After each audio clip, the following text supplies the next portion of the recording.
geçti, aylar geçti. Sen dönmedin, işsiz gittin. O soyuq payız günü, o yarpaqlar tökülen günü, son görüşümüz, son elvida oldu gün. Uğurlu bir şans idin, hayatıma geldin. Sevgimi sana gösterdim, belki çok oldu gittin. Amma seni yine sevirem, fərqində değilsən, yine sevirem ilk gündəki kimi. Her an, her dem sen sevgini öğrettin bana, yine sevirem.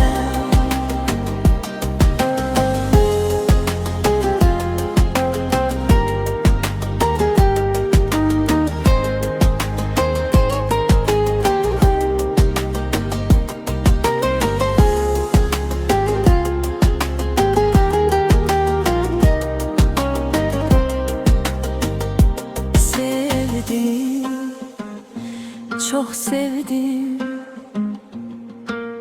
yürekten dedim ama sen gittin.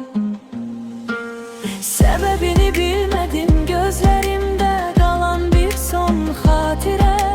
Yine senle dolu, boş bu hayatım yine. Uğurlu bir şans idin, hayatıma geldin. Sevgimi sana gösterdim, belki çok oldu gittin. Amma seni yine sevirem, fərqində değilsən, yine sevirem ilk gündəki kimi. Her an, her dem sen sevgini öğrettin bana, yine sevirem. Seni unutmaq istəyirəm, amma alınmır.